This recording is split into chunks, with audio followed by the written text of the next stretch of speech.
दोस्तों, आने वाले दिनों में भारत हवाई ताकत का बेताज बादशाह बनने वाला है, क्योंकि 2023 के अंत तक भारत की वायुसेना को लेकर यह कहा जा रहा था कि भारतीय वायुसेना लड़ाकू विमानों की कमी से परेशान है।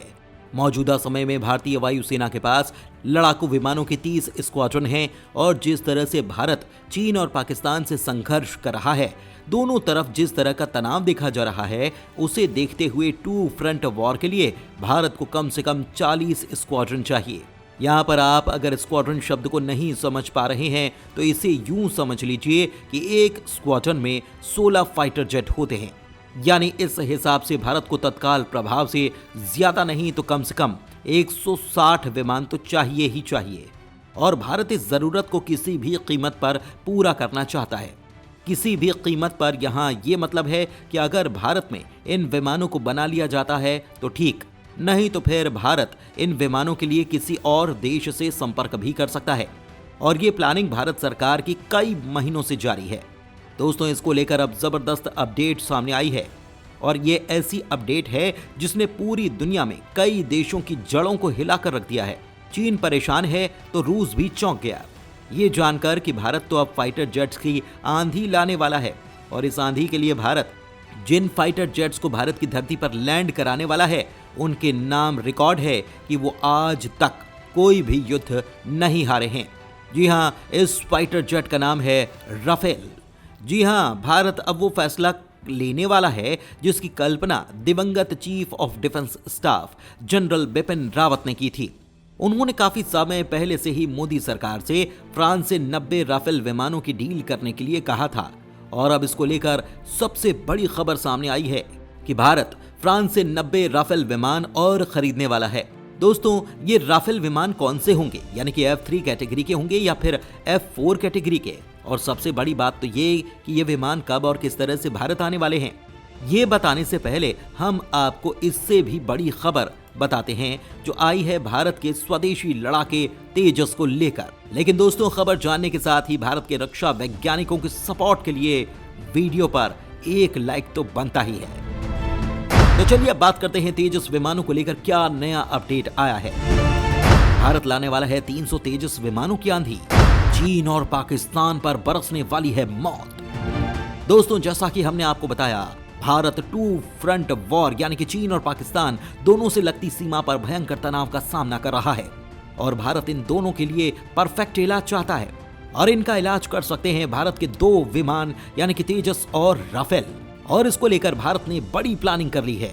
दोस्तों, भारतीय वायुसेना भारत के बनाए हुए तेजस मार्क 1 को इस्तेमाल करने भी लगी है और इसे पाकिस्तान से लगती सीमा पर राजस्थान में तैनात तक कर दिया गया है। लेकिन ये तो अभी शुरुआत भर है। भारत अगले 4 सालों तक यानी कि 2027 तक 80 से ज्यादा तेजस विमान भारतीय वायुसेना को सौंप देगा, जिसमें 73 तेजस MK मार्क 1 लड़ाकू और 10 ट्रेनर विमान होंगे। वायुसेना प्रमुख chief air marshal VR Chaudhary ने पुष्टि की कि भारतीय वायुसेना को कुल 40 अनुबंधित तेजस MK1 विमानों में से 25 मिल चुके हैं। उन्होंने स्वीकार किया कि मौजूदा समय में भारतीय वायुसेना के पास लड़ाकू विमानों का बेड़ा 31 स्क्वाड्रन से नीचे है। इसलिए मेक इन इंडिया पहल के तहत स्क्वाड्रन बढ़ाने के लिए विभिन्न दृष्टिकोण अपनाए जाने लगे हैं। वायुसेना चरणबद्ध तरीके से LCA वेरिएंट, MRFA और AMCA के माध्यम से स्क्वाड्रन की कमी को पूरा करने के प्रयास में है। दोस्तों, भारतीय वायुसेना की एक स्क्वाड्रन 16 युद्धक विमानों और पायलट ट्रेनिंग के 2 विमानों से मिलकर बनती है। मौजूदा समय में भारतीय वायुसेना के पास लड़ाकू विमानों की 30 स्क्वाड्रन है, जबकि टू फ्रंट वॉर की तैयारियों के लिहाज से कम 40 स्क्वाड्रन की जरूरत होती है। इसीलिए वायुसेना ने 2030 तक 10 और स्क्वाड्रन बढ़ाने का फैसला किया है।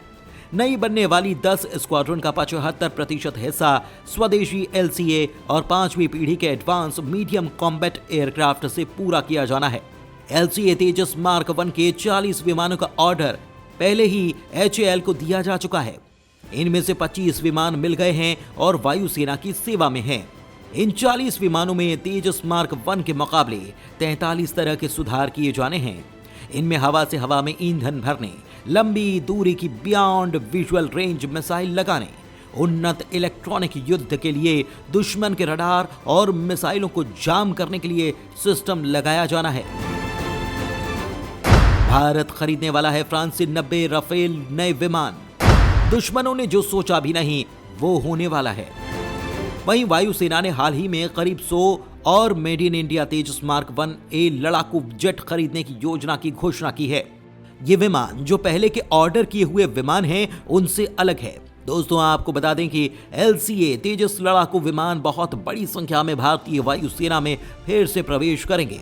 भारतीय वायुसेना के पास अगले 15 सालों में करीब 180 LCA मार्क 1 और कम से कम 120 तेजस मार्क 2 विमान होंगे। यानी जल्द ही 300 तेजस विमान भारत की शान बनने वाले हैं। लेकिन दोस्तों जरा रुकिए, क्योंकि इन 300 तेजस विमानों के अलावा भारत 90 नए राफेल और लाने वाला है। इसको लेकर आज एक भयंकर खबर सामने आई। आप ये खबर देखिए, भारत अपने स्क्वाड्रन को और बढ़ाने के लिए 90 राफेल विमान खरीदने वाला है। इसको लेकर ज्यादा जानकारी तो सामने नहीं आई, लेकिन इतना बताया जा रहा है कि ये विमान F4 कैटेगरी के हो सकते हैं। यानी कि ये पहले के बजाय ये नए राफेल विमान काफी ज्यादा खतरनाक साबित हो सकते हैं। दोस्तों आपको बता दें कि राफेल लड़ाकू विमान 4.5 generation mid omni potent role aircraft है। मल्टी रोल होने के कारण 2 इंजन वाला Rafale fighter jet air supremacy यानी कि हवा में अपनी बादशाहत कायम करने के साथ साथ डीप पेनिट्रेशन यानी दुश्मन की सीमा में घुसकर हमला करने में भी सक्षम है। यानी राफेल जब आसमान में उड़ता है तो कई 100 किलोमीटर तक दुश्मन का कोई भी विमान, हेलीकॉप्टर या फिर ड्रोन पास नहीं भटक सकता। साथ ही वो दुश्मन की जमीन के अंदर तक दाखिल होकर बमबारी कर तबाही मचा सकता है। इसलिए राफेल को मल्टी रोल लड़ाकू विमान कहा जाता है। राफेल अत्याधुनिक हथियारों और मिसाइलों से लैस है। सबसे खास यह है दुनिया की सबसे घातक समझी जाने वाली हवा से हवा में मार करने वाली मेटियोर मिसाइल। यह मिसाइल चीन तो क्या किसी भी एशियाई देश के पास नहीं है। यानी कि राफेल प्लेन वाकई दक्षिण एशिया में गेम चेंजर साबित हो सकता है। जानकारी के मुताबिक beyond visual range meteor missile की रेंज करीब 150 किलोमीटर है। हवा से हवा में मार करने वाली ये मिसाइल दुनिया की सबसे घातक हथियारों में गिनी जाती है। इसके अलावा राफेल फाइटर जेट लंबी दूरी की हवा से सतह में मार करने वाली स्कैल्प क्रूज मिसाइल और हवा से हवा में मार करने वाली माइका मिसाइल से लैस है। राफेल में एक और खासियत यह है कि इसके पायलट के हेलमेट में ही फाइटर प्लेन का पूरा डिस्प्ले सिस्टम मौजूद है।